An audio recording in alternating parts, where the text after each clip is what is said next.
Well, I think the ultimate goal would really be like headline dream is that my husband can retire from his career and we can together run a short-term rental business and have that time freedom and financial freedom that everybody talks about, everybody dreams about. It's so like, such a buzzword, but that is truly it. Like that's the goal, is to be able to work together in that capacity and have the time freedom to not have him come home from work and have maybe an hour at best with the kids and to walk the dogs and have dinner and then to throw him in the bath and then it's bedtime and then he's exhausted and I'm exhausted and then rinse and repeat every single day for the rest of our life. Like that does not sound like something I'm interested in.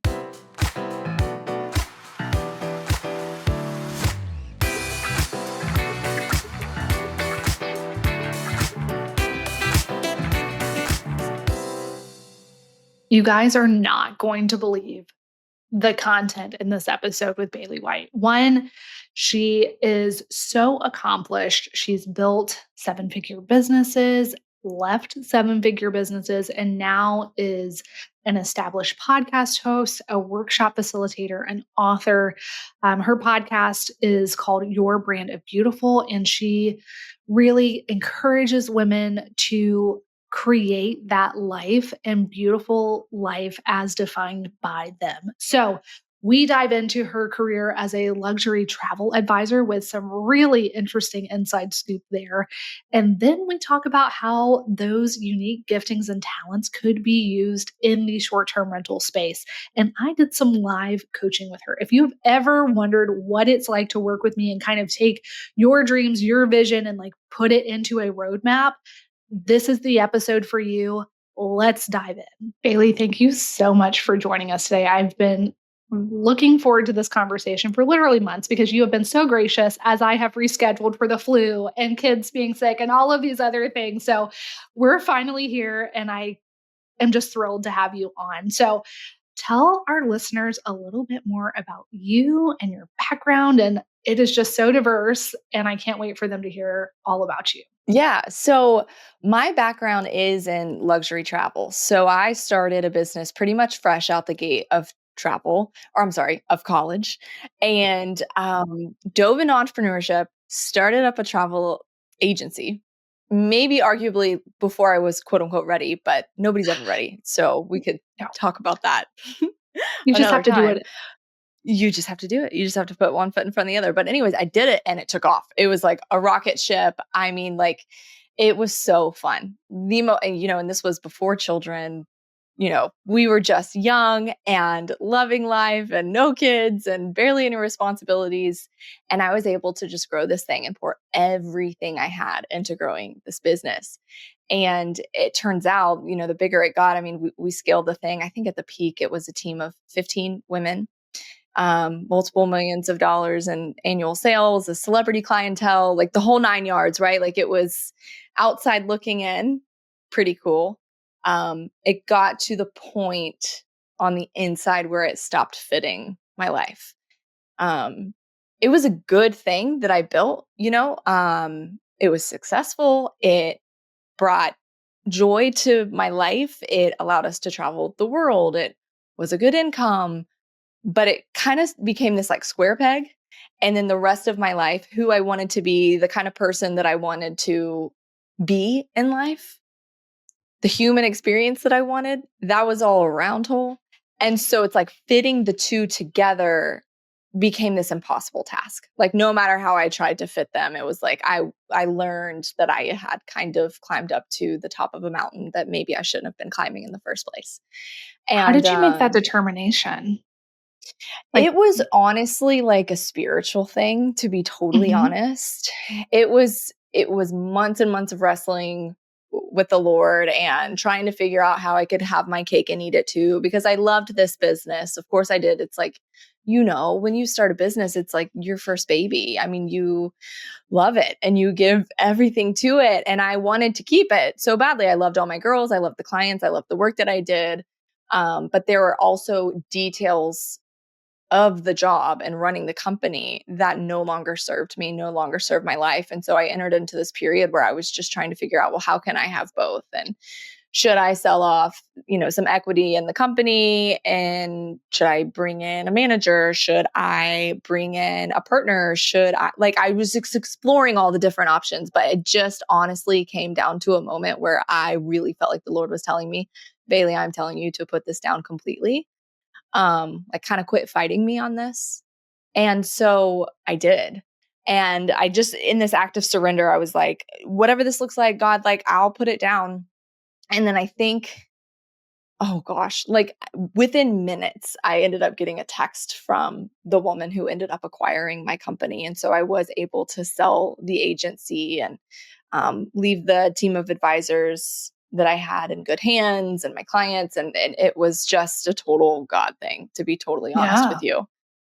I don't know if you like have ever been in a No, situation like I that have before where you just knew. many Yeah. times where it's like, I know that the Lord is saying one thing, but I kind of don't want to go that direction. And then ultimately Hmm. I, give up in the end, but it would have been easier if I had done it months before. Right. And just listened. But no, Right. I can totally relate to that. What did you what did you love about that business, and what about it was just kind of feeling like it was a square peg in a round hole? It was like, so the nature of the travel industry is obviously you're selling travel. So you have to Right. know your product. And your product is the whole world. And so even when you niche down, like I niche down really hard into tropical romantic travel. So I sold a ton of Mm, honeymoons. It just made sense. But even though I was really selling like Mexico and the Caribbean, I was still traveling like all the time. And I was turning down big trips because it got to this point where I was like, I don't want to be gone all the time. I had a mm. baby. That was really hard. And I was like, I just don't want to be the mom that's constantly gone and traveling for work. I just don't. And that's nothing against moms that do that, because I see other moms that do that. And I'm just like, you go, girl. That's amazing. But just for me personally, that didn't feel right in my heart. It wasn't fitting And that there was season of life. no, not at all. And there were also other details. I mean, you're selling the whole world, right? And so office hours, business hours in the United States are way different than in Italy. And so I might have needed to be taking a call at a time where it was bath time for my kids. And it's just little stuff like that I couldn't shake. I couldn't shake the feeling of constantly being glued to my phone, constantly feeling like if I had a high profile client traveling, it ate me alive. The whole time they were in travel, I was just a nervous wreck. And my husband had to remind me, like, they're people too. They're humans too. And it just felt like this pressure that I couldn't escape. And I wanted to be a good friend. I wanted to be a good wife. I wanted to be a good mom and a good business leader. And when you have a team of 15 girls that, all need something from you all the time, it got really heavy and really overwhelming. And I was like, if I can't do all of this well, I shouldn't be doing it all. I I completely agree with you on that. And, freedom, we talk about building something and building the life that you want to live. If it wasn't Mhm. serving you in that season anymore, like I I think it was the right move to lay it down as hard as it may have been at the time. I mean, Right. so I know it I was the right want to decision because I had wrestled with it for so long that yeah, it's, ultimately, yes, I should have just like known in the beginning and saved a lot of heartache, of course. But I, the wrestling with it for so many, many months led me to a place where I could stand in full confidence. And so I that is knew that I was making the right decision. People ask me all the time if I miss it. And I miss my girls and I miss the travel perks because those were really fantastic. But other than that, I think a lot of I'm people are probably confident. curious about those travel perks. Like, it seems so glamorous being a travel agent. Like, are you getting free trips? Is it just highly discounted? Like, you said that you were turning down like big trips because you were mainly Yeah. selling Mexico and Caribbean. Tell us about that, because I've always wanted to peel back the curtain on it. Yeah, it is. So I think the best way to describe it is, influencers get flown out to visit a place and take a Mhm. vacation and post a picture, maybe in a bikini at a pool, like something that's going to get a lot of likes, get a lot of attention. Travel advisors, their following might be a lot smaller, but you can directly relate you could directly relate your investment and bringing them out to your destination back to travel sales. So you could Mm, say, I flew Bailey out to visit our hotel and she came. And then within the next 365 days, she sent us 30 people to come stay. So you can like directly relate it back to. So, yes, to answer totally. your question, it is an investment on their part. It's marketing. So they would fly us out sometimes. Sometimes you would pay for your own flights. And then once you were on the ground, everything was covered, or it was just incredibly discounted. If it was something like I wanted to take my husband to, and I wanted to go experience it as more of a guest, Mhm. it would be incredibly discounted, and or maybe like I was free, but then we paid for him. It all was different, but I mean, we haven't traveled like that since I left the industry.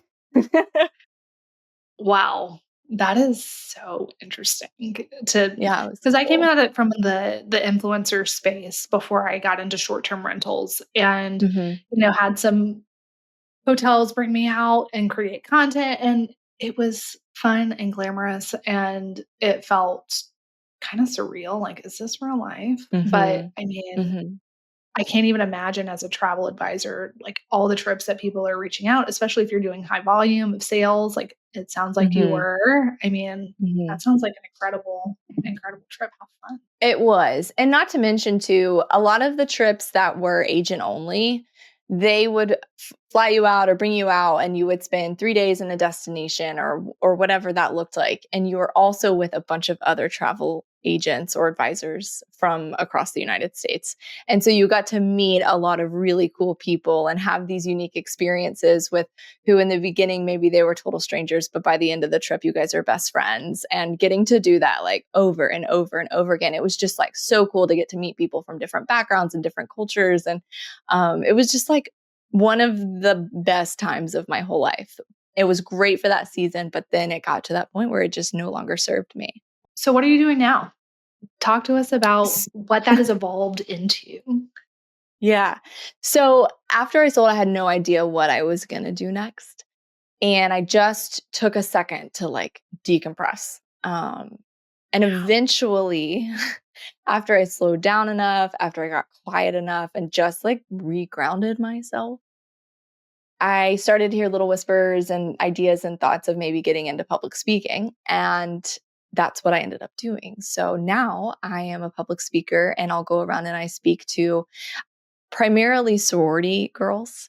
I kinda Okay. go back and I have a conversation with them that I wish somebody could have came back and had with me, about creating a lot of what you talk about aligns with my messaging as well, about creating a life that's beautiful as defined by you, because college-aged women really do get a lot thrown at them. I mean, I can't imagine. I had social media growing up when I was in college, but not to this extent, and they get a lot of things thrown at them. It's really noisy and they get screamed at all the time, by social media and the world and culture and society. They have all these pressures that they face to create a life that looks a certain way. And so rather than being somebody that comes in and tells them what to think, I want to be the first person to come in and teach them how to think. And what do you want your life to look like? And then how do we reverse engineer? How do we set goals to bring that to life? How do we create your brand of a beautiful life? Is a lot of my messaging. And it's been really rewarding. I've started to take it to some young professional groups as well, like Mm. mompreneurs or creatives, or, maybe just like late 20s, early 30s, 40s, even. And so that's been fun to expand into this year as well. So, just high level stuff. What is the first thing that you encourage people to do when they are creating and defining what that life looks like for them? So I actually created what I call the Your Brand of Beautiful method. And it's because I took everything that I learned from my experience and climbing up that mountain of success and creating this beautiful square peg. that the rest of my life was a round hole, and that whole experience, and then what it took like to kind of stumble back down that mountain and figure out what was next. And then I started my own podcast where I started talking with other women like yourself who had created their brands of a beautiful life. And I started to notice through all these conversations that while their stories were completely different than mine and their brands of beautiful are totally different than mine, there's a common thread that's woven through all of our stories. And I was like, there's a theme here. There's a pattern here. And I was like, what is this? So I really, really like put pen to paper and spent a lot of time like dissecting the conversations and reflecting back on my own story. And to put it very simply, the Your Brand of Beautiful method is to stop being busy, quiet the noise, and then start being you. Because I think in a world where it's so loud and we're so busy and we're constantly going and doing and being all the things that is required of us as women, we just kind of without thought set goals for our lives. And we just kind of like pick something and like run in that direction and we're not thinking about it. And then all of a sudden we wake up 5 years, 10 years down the road and it's like, how did I get here? It's like, well, you were headed here the whole time. You've been on this road for years. You just couldn't see where you were going. And so it's kind of like this process of slowing down and stopping being busy and quieting the noise around you. And then you get to a place where you can start being you. Wow. You kind of breezed through it very quickly. Can you give us those 3 points one more time? Yes. Louder So for the folks stop. in the back. Louder for the folks in the back. So the Your Brand of Beautiful method is to stop being busy, quiet the noise, and then start being you. Okay. So, how do you stop being busy? Because It's a great as a mom of 2 question. boys and an entrepreneur and all of, all a wife and, Mm. involved in my community, how do you stop being busy? So the way that I look at it is almost kind of like a diet. Um, Even though I don't think that diets are necessarily like crash diets are necessarily something that's healthy, but go with that. Like think about like a Whole30 or something. Okay. You're strategic enough to know that you cannot start being you almost before you go through that filter of stopping being busy and quieting the noise. And Okay. so, while yes, to say to a mom who is also a business owner or a sorority girl that has a million obligations, or anybody listening to this podcast has their like hesitations when I say, oh, it's just easy, stop being busy. It's like, it's not that easy. It's almost this idea of setting aside time, however much time you need. It's kind of like be honest with yourself. How extreme is your situation? Like if you feel like you're spiraling out of control, you feel like your life is in a place where you have not intended for it to land in. How much time do you need to dedicate to yourself? And then what can you do to like really honor that and fight for it? Is it a long weekend? Like could you realistically get away for a long weekend, go stay at a rental property, a short-term rental property, and just take time to literally stop. Just stop being busy. If you want to go for a longer period of time, I always tell everybody, you can say no to a lot more than you think. Um, and I don't know how I feel. You can tell me what you think about this, but like the whole idea of like no is a full sentence and boundaries on boundaries on boundaries. I don't know necessarily how I feel about that, but if you could explain to the people in your life that you're in a spot where you feel out of control and you're trying to slow down for a little bit, I think people would understand if you can't make book club or pickleball or any of the other obligations that you have in your life. If you could just be honest with people and say, I've got to stop for a second. Could you get childcare if you've got kids? Could you lean on your spouse for a couple of days just to go clear your head? Like, could you fight for it and stop being busy for however much time you need And not feel guilty about it is I and think not feel guilty about it? the other like really key piece there. I'm kind of in the middle of the no as a complete sentence kind of mindset because I Right. think it really depends on the person that you're having the conversation with. Is it somebody that True. has that level of access to your life that's earned an explanation, or if it's is it just somebody who is kind of on the peripheral and maybe hasn't shown a record of respecting boundaries in general? And at Mhm. that point, Mhm. I'm like, no, period. No. Just no. Full stop. And full stop, no.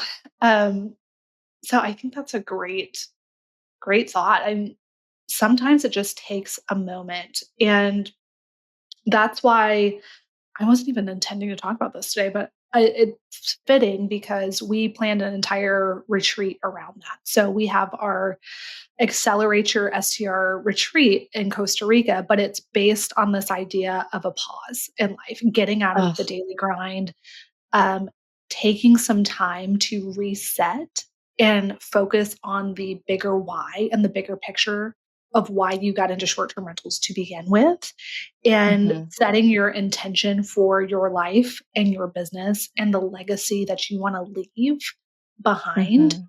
But it all stems around getting out of that daily grind so that you can actually have Mhm. time to zoom out and think about it. And I think we are just so aligned in that philosophy of whether it's a long weekend at a short-term rental or, 6 days in Costa Rica, it's something that I have found so powerful in my life of just, stop being busy, whatever that looks like for you. Figure out how Mhm. you can take that time to quiet the noise and Mhm. like get back to your roots. Mhm. Mhm. I think that's a great point too. And it's like it sounds overwhelming. Like if you are in the midst of chaos or a crazy season of Right. business, the thought of leaving to go on a lunch break feels overwhelming. Yeah. Like to it's insanity, but that's how you know there's a problem. And so it's like you have to fight for that for yourself so that you can come back on the other side. You talked about feeling guilty, like you're going to come back a better leader, a better mom, a better business owner, a better everything if you can just fight for that for yourself. So currently we are in Fort Worth, Texas here for a short amount of time. Typically we live in Athens, Georgia. The time of recording, we have 2 weeks left in Fort Worth. We've been here for 3 months. And about 5 weeks in, I told my husband, I was like, you know what? I need a week. I am like up to here with being in this tiny rental house with all three of you boys. I love you very much, but it is very male, you know?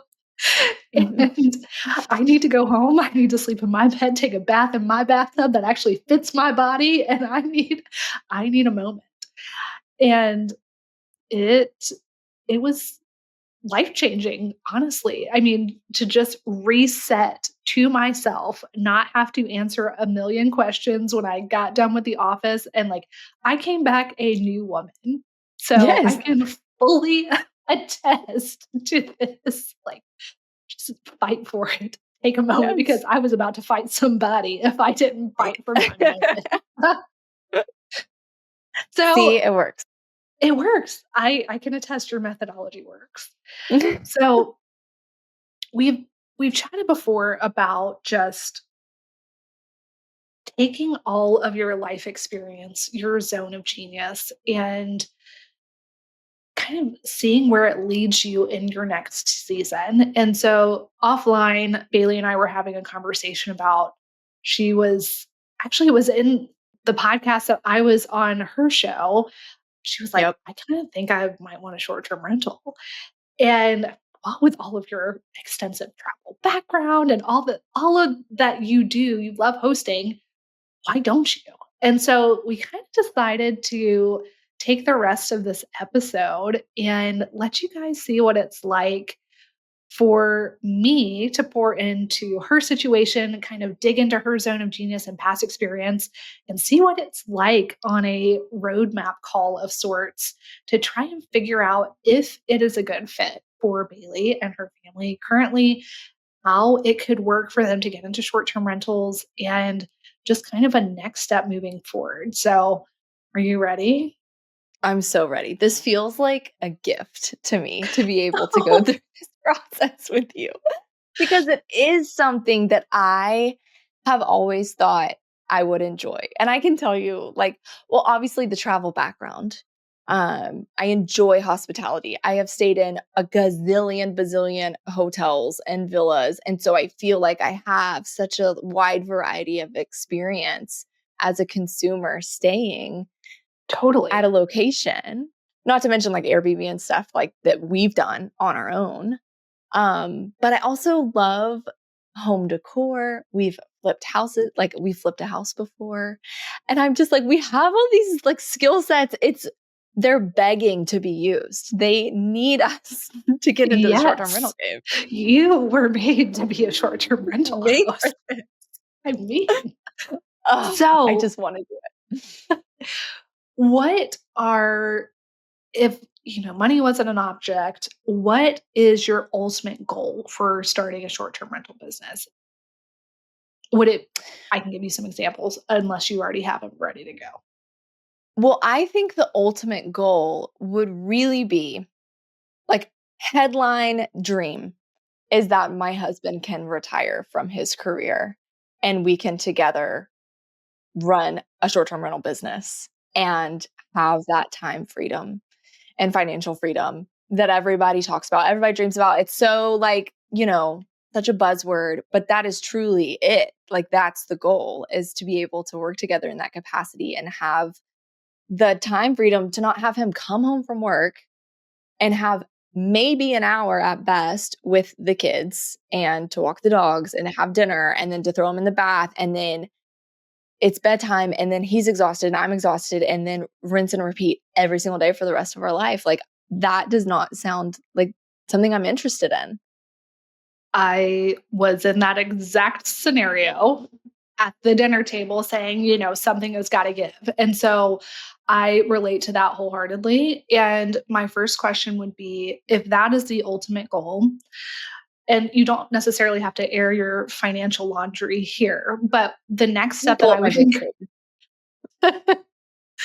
um, what I would recommend is do you guys know your goodbye to your 9 to 5 number? And that's not necessarily the total number up at the top of what a salary is or what comes like it's not gross, it's net. And then what are your monthly expenses? Like get to know that very clearly Mhm. because a lot of times your number that you need to survive is a number that I want to know. And then a number that you need to thrive is the next number that I'm really interested in I like that, and like a survive and a thrive number. a thrive. And so a lot of times people can say goodbye to the 9 to 5 pretty close to the survive number because as soon as they can get rid of that 9 to 5, they're able to focus their energy and get to that thrive number so much faster.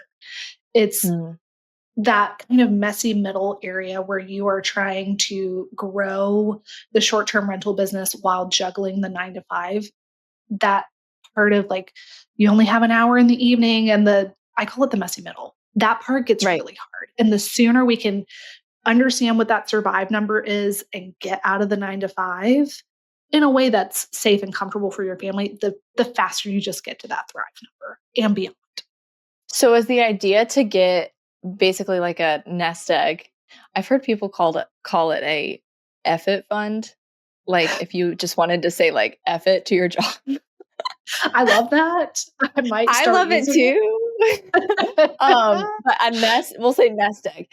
Is it the idea to have that number, your survive number, liquid cash in a bank account and then get started? Or what is the order So of operation? how we did it was we were simultaneously growing our short-term rental business. We knew what our survive number was.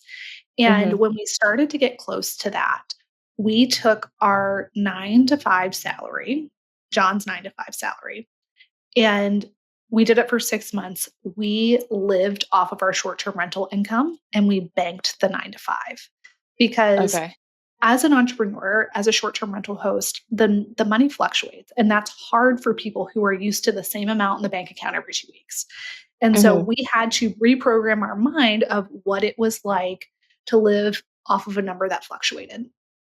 So during that 6 months, when we got close to that survive number, we banked the 9 to 5. We lived off the short term rental income, but it also built up that nest egg piece that gave Mhm. us an emergency fund that we felt comfortable leaving it. It was 6 months worth of income that we sat there. We didn't reinvest it back in. Um, Mhm. but it was just kind of that safety net so that at the end of the 6 months, we said, all right, we're pretty comfortable living off of a fluctuating income. That number Okay. is there. And that's when we said goodbye to the 9 to 5. How long did that take you guys? Oof. It took us about a year and a half. Uh, That's it? Mhm. We started at, like, the year mark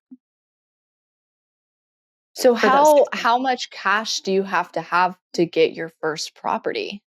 That is kind of dependent on what your goals are. Like, I have people who come to me with a $250,000, like, house budget, and we're reverse engineering that back to they have 25 grand.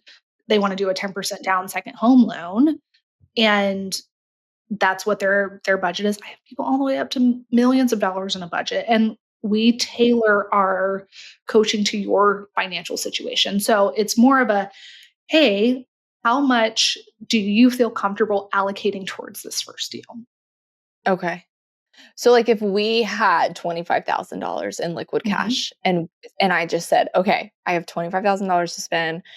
What are my next steps? How do I get started?" Yeah. So we would then say, okay, if we are looking at a 10% down second home loan, let's see what you guys are pre qualified for. These are the lenders that we recommend. Parker Borowski is one that we love. Jeff Chisholm's team is another one. And we'd say, hey, see what you're pre approved for, because the limiting factor is either going to be your debt to income ratio and what you're pre approved, Mhm. or the cash that you have on hand. Okay. With 25K cash on hand, that is probably going to be our limiting factor in saying, hey, 10% down, 250,000, that's where it is. So then we would say, we want to start our search within 1 to 3 hours of home. A lot of times there are hidden gem markets in your backyard. So we would plug that information, where's home, what your budget is, and then we would plug that into to some software that would spit out a list of all of the markets that fit that criteria with the short term rental regulations and what the average ROI is for your money in those markets. At that point, we would narrow it down to 5 markets from that list, and we would have you call the planning and zoning departments to make sure that short term rentals are allowed. We have a list of questions. What do I need to know to open a short term rental? What is the permitting process? All of those things. At that point, we would pair you with one of our real estate partners who specialize in short term rentals and say, hey, this is our buy box. This is what we're seeing. These are the 3 markets that we want to start our search in. This is our budget. What do we have? And then we would start running the numbers.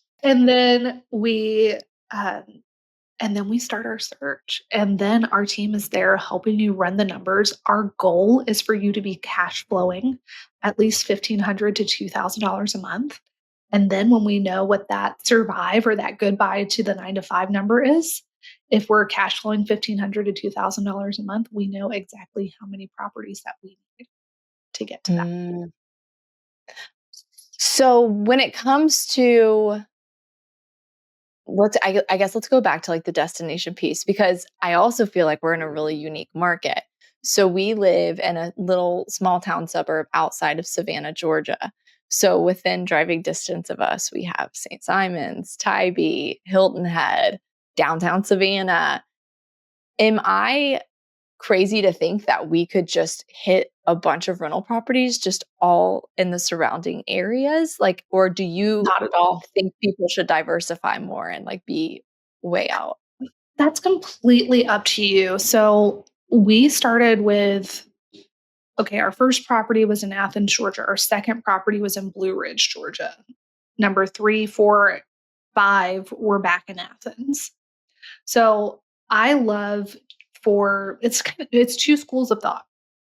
I love to own the backyard because there's power in being able to refer to yourself within a market. So let's say the first property goes off like gangbusters, which we know it will with all of your experience and things that you bring to the table. Fingers Yes. crossed. No, I'm confident that it will, and especially with our coaching, we know how to do this, and it's formulaic. It's not rocket science, especially if you have a very clear roadmap to do it. Okay. So, that being said, I like to be able to own your backyard, meaning they find this property like, "Hey, is this available this date?" "Oh, no, I'm so sorry, this one isn't, but I have this other property that has all of the same luxury amenities. this number of bedrooms, that is available. So you can start referring to yourself within the market. I Okay. get so much business like that because we have a clear brand standard, which is a whole other thing that we want to encourage people to do. So having a very clear brand standard.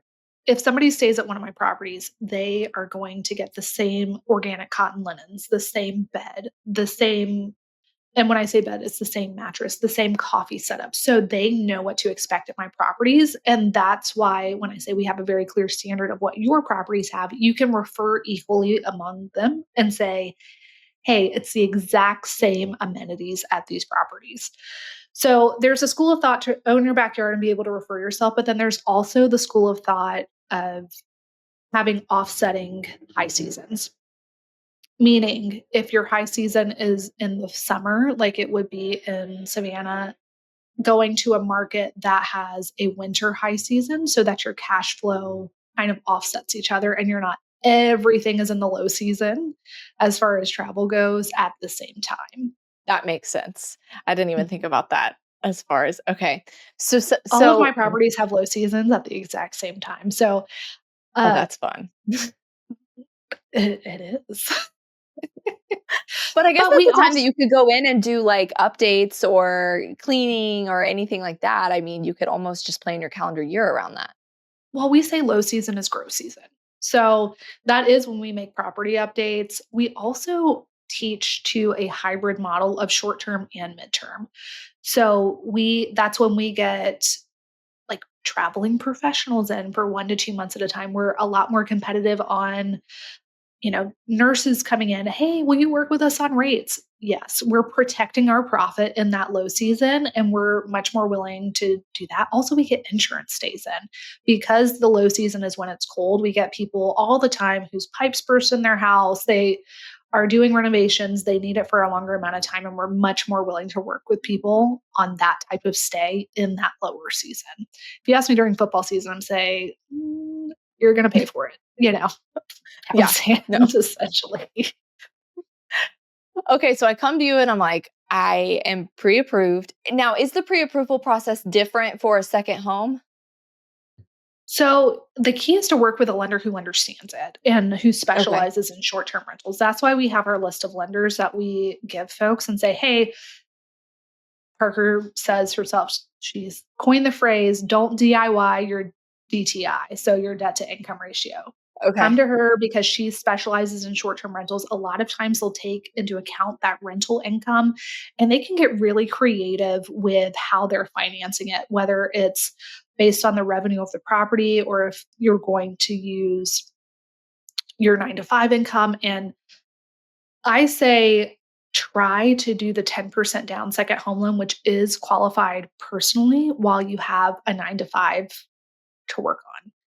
Okay. The difference is once you start getting into commercial loans or something called a DSCR loan, which is a debt service coverage ratio. This is getting super in the weeds, but Okay. a DSCR loan is qualifying the loan based on the rental revenue of the short term rental, meaning it's not taking into account your personal income or your personal credit as much. Okay. So, is that making sense? Or do you? Yeah, so I that's love something this that you would because not recommend? not in the beginning because they require more down. They require 20 Okay. to 25% down. So that's automatically going to take your budget down. So with a 10% down second home loan, keep as much cash on hand in the beginning as possible so you can scale as fast as you can because the more properties that are cash flowing, the faster you can create that nest egg to get either that next property or that leave the 9 to 5 number. It's just a Mhm. matter of getting as many properties as quickly as possible in a short amount of time that are cash flowing well, if Right. that goal is to leave the 9 to 5. The other piece of it is the short term rental tax benefits. You can also do cost segregation studies, especially with your public speaking. And I'm not sure what your tax liability situation is with your husband, but a lot of entrepreneurs are paying in a lot of taxes and owe money at the end of the year. With short term rentals, a lot of our clients are using a cost segregation study where they are getting tens of thousands of dollars back And that is Amazing. another thing that you can use to roll that money in to get another property faster. Yep. Oh, cool. I love that. Okay, so you make it seem like it's much more possible than in my head it feels. Well, it's just overwhelming because it's unknown. Like, it's a totally different thing, and when you get into a community of people who are doing it time and time and time again, and you're seeing all of their wins. I had 3 clients go under contract in the last 24 hours. Amazing. That is so cool. So, it is totally doable, and it's just a matter of figuring out what you wanna allocate to it, what you're pre-approved for, and then a market where your budget is actually gonna get you a top performing property, and then how to run it well with that time freedom so that you're not busy and you can quiet the noise. How long does it typically take for you to see your clients hit that 1,500 to 2 grand a month cash flow point? We ideally like to see that in the first couple of months. Now, granted, that is Oh, not wow. recouping their initial, like, you're not recouping your initial investment, your down payment, all of that in the first couple of months, but we are taking into account your debt service as well as Mhm. paying down all of your expenses. And you should be cash flowing in the first month. Okay. So you would be able to pay the mortgage on it, pay all Mhm. of your expenses, Yes, and still be making 1,500 to 2K a month. And is that at like a really high end property or is that kind of what we're talking about, like an entry level that's 250K? like entry level Well, then why are more people not doing this? because they don't know and they're scared. And in order to scale, you have to unlearn pretty much everything that you've been taught about debt and how to use debt because they half of my job is, deprogramming people from Dave Ramsey. Well, I was gonna say, I've always been a Ramsey girl. Like, I love Rachel Cruz, and so it's in my head that, like, that is terrible, but I do feel like it's different from a business perspective. I don't know. In both of the businesses that I've had, I've also never taken out a business loan, so I've done everything on my own without debt, but I don't know. I'm like, I don't think I should be afraid of You this. have to be able to use leverage if you're going to scale to that point because at the end of the day, everything is a risk, but we're mitigating risk well by knowing how to analyze and underwrite the deals to make sure that they are cash flowing. This is all very strategic. And in order for you to win at the long game in the system that our economy is set up in, you have to understand how to leverage debt. I am not saying go take on a bunch of consumer debt. And I think that's what Dave Ramsey preaches against.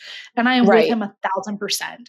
But if you are using debt to create more income and more like wealth building opportunities, in this short-term rental space, you are winning on the equity of the property. So else is paying down your mortgage. You're winning on the appreciation side of things if we're underwriting this deal well. So the property is continuing to gain value. You are winning on cash flow because you are earning money every single month. And then you're also winning on the tax side of things because you're able to depreciate that and also offset other active income. So equity, appreciation, cash flow, and taxes. So if you are winning on all of those things, building that wealth, doesn't it make sense to take on more debt so that you can keep growing that wealth? I am so glad that this conversation is recorded because now I can go back and listen to all this and play it back for my husband and be like, listen, this is our time. The time is now. Even with the interest, people are like, "Are you still seeing deals at cash flow even with these interest rates?" I'm like, "Yes." How you underwrite a deal doesn't change. I If the numbers cash flow at 7.5% interest rates, you can bet your bottom dollar if you refi in a few years at a lower interest rate, it's going to cash flow even more. We're already taking all of that into account. Okay, so how, like, if we were in a place where we wanted to work with you guys to help guide us through the whole process, what does that look like? Yeah, so we have our Streamline mentorship, which is a year-long mentorship intensive. It is one-on-one coaching with our coaches. You get a Slack channel with unlimited access. You get calls one-on-one with our coaching team. It starts with a roadmap, very similar to how we did now, but we're getting actually into okay.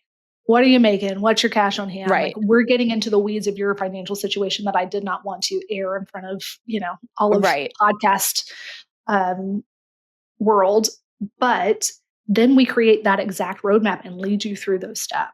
And we have office hours every day with subject matter experts. We have tax strategists. We have cost segregation study. We have designers on staff. Like, all of the people that you need, we walk you through acquisition and analysis, how to set it up, and then all of the digital processes, systems, automations to run it on semi autopilot.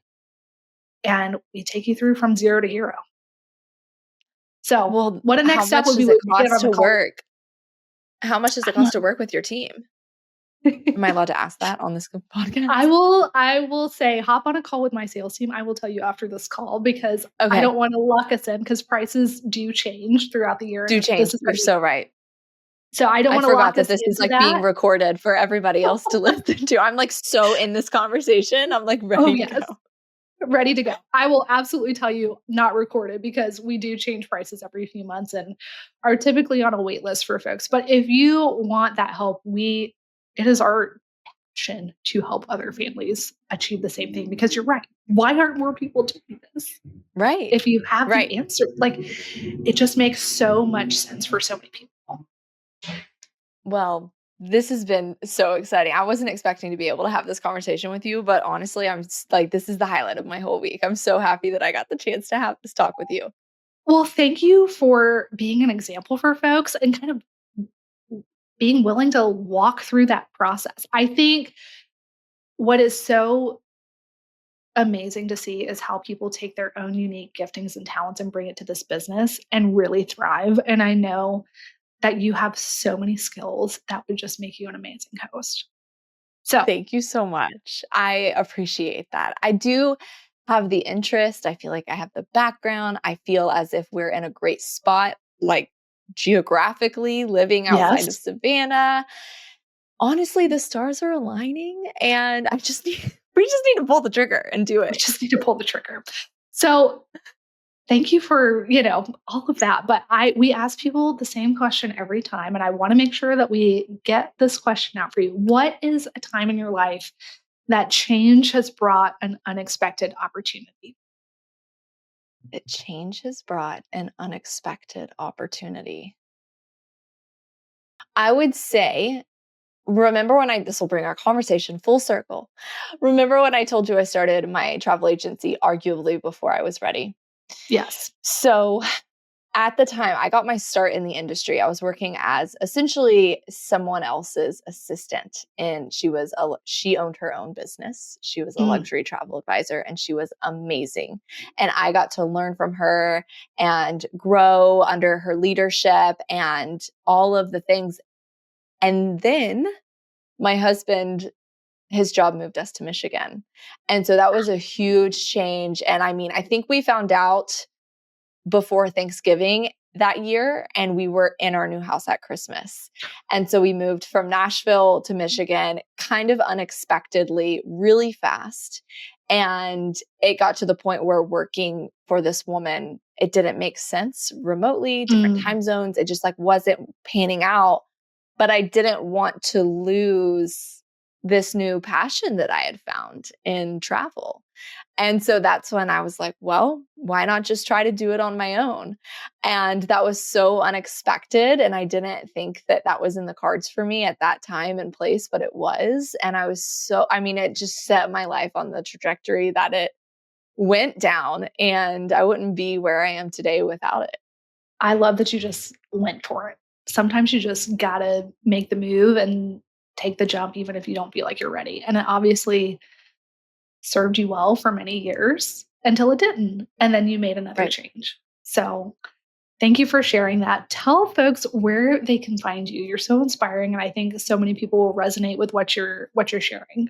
Yeah, thank you. I'm on Instagram at Hey Bailey White, but I always tell the people I'm not super active on social media very intentionally.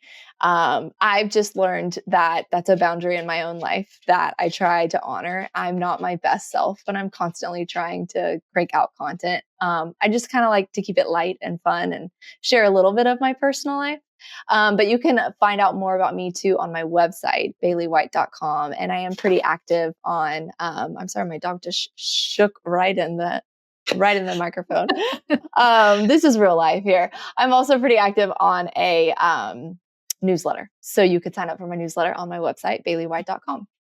And listen to her podcast, folks, because it's so many amazing, inspiring stories of women. And I was honored to be a guest on that as well. And it's called Your Brand of Beautiful.